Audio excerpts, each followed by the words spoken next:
Bom dia, pessoal. Feliz 2022 para todo mundo. Falando um pouco primeiro do mês de dezembro, a gente viu ainda uma abertura marginal dos spreads de crédito. Então, acompanhando um pouco do movimento que começou em outubro e novembro. Então, a gente viu algumas tesourarias de banco, principalmente, com fluxo mais vendedor, para botar no bolso, né, grande parte dos ganhos que já tinha auferido ao longo do ano. E, além disso, alguns fundos, algumas gestoras também reciclando portfólio e fazendo venda de alguns ativos. Então, quando a gente olha, por exemplo, o IDADI, que chegou na mínima de CDI mais 1,45 em setembro, encerrou dezembro em CDI mais 1,54. Então, teve uma abertura marginal dos spreads de crédito. E aí, naturalmente, esses fundos em CDI, eles rodaram abaixo da taxa de carregamento deles. Aqui da grade da XP Asset, todos os fundos renderam acima de 100% do CDI, né? Com destaque principalmente no XP Corporate Plus, que rodou 130% do CDI no mês, aproximadamente. E aí, nesse fundo especificamente, a gente teve um alfa de 22 bips vindo daquela parcela de corporate bonds que vinham sofrendo ao longo dos últimos meses, então teve essa reversão em dezembro e contribuiu positivamente para esse retorno do fundo.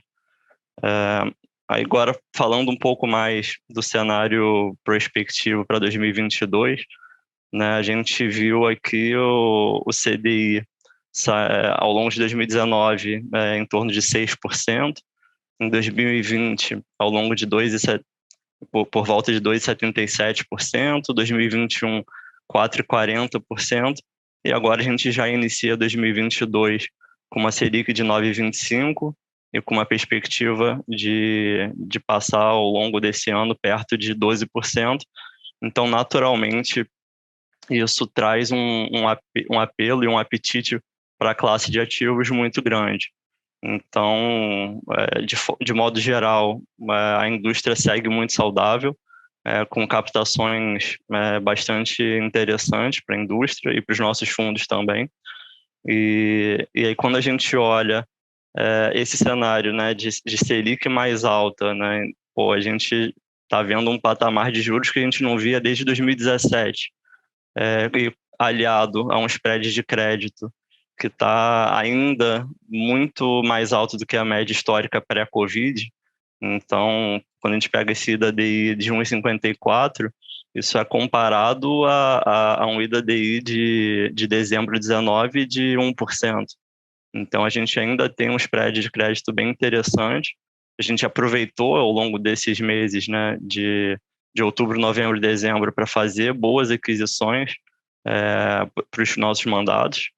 E a gente segue vendo um cenário muito interessante dos fundos rodando aí entre 13%, 14%, 15%, dependendo ali de prazo de resgate, risco e retorno esperado, né?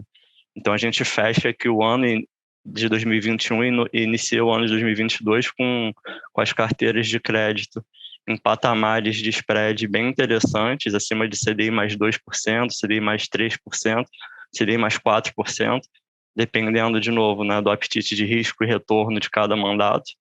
Então, a gente tem uma carteira com um retorno muito interessante e com um risco bem controlado, né? A gente sempre gosta de falar que a gente é muito disciplinado, né? Tem uma preocupação, e agora nesse cenário de juros, de alta de juros, a gente sempre já refaz todos os modelos, é, tendo uma lupa ali bem grande em cima da despesa financeira, que é o ponto ali do fluxo de caixa que vai penalizar bastante em relação aos últimos 2 anos.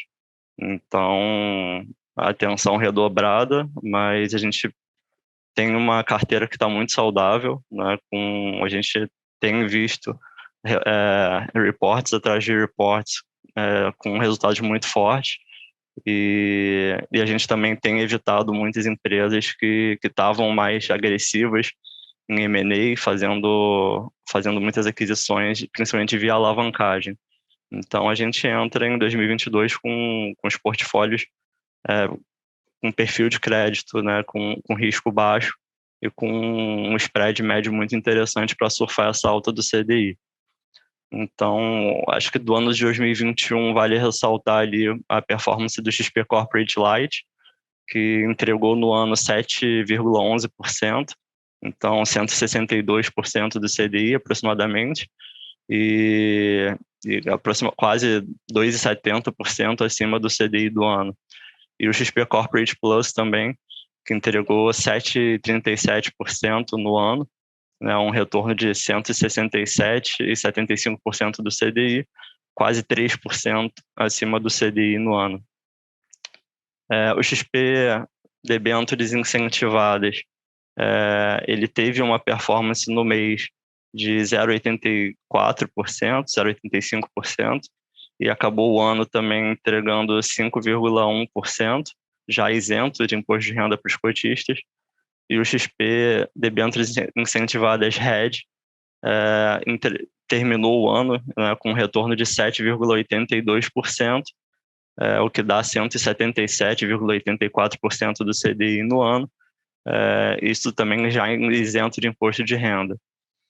Dos fundos de previdência, a gente teve o XP Catu Horizonte entregando 116,12% do CDI no ano, o XP Seguros Horizonte entregando 118% do CDI no ano, e um grande destaque, o XP Seguros Crédito Privado, que entregou 7,6% do CDI, 7,6% no ano, né, o que dá 160% do CDI, com um retorno de 2,66% acima do CDI no ano.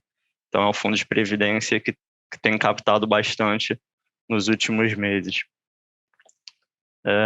Acho que de atualizações é isso, que a gente também tem visto acontecer, né, nos últimos meses, principalmente agora em dezembro, são empresas fazendo ALM, né, de suas dívidas. Então, tivemos alguns resgates antecipados de emissões que a gente tinha nas carteiras. Então, a ALM Frotas resgatou 2 emissões de dívida que ela tinha. A Sonai Serra fez um resgate antecipado. A Ampla, que é uma distribuidora do Grupo Enel, também fez um resgate antecipado. Minerva. E a Smart Fit também fez um exchange, também visando alongar a dívida e refinanciar dívidas que tinham ficado mais caras por conta ali do cenário da pandemia. A gente viu agora, né, no final do ano, várias empresas fazendo essas antecipações de captação de dívida para esse ano eleitoral. A gente ainda imagina que esse primeiro semestre vai ser um semestre bem aquecido em termos de emissões no mercado primário, justamente pelas empresas antecipando essas captações, vislumbrando um segundo semestre um pouco mais volátil por conta do cenário eleitoral. Então, assim, a indústria segue num trend bastante interessante, em que a gente ainda consegue fazer alocações em patamares de spread bem altos, olhando em relação à média histórica, e agora já num cenário de Selic bem mais alto, e com as empresas ainda com um patamar bem saudável de balanço e de fluxo de caixa.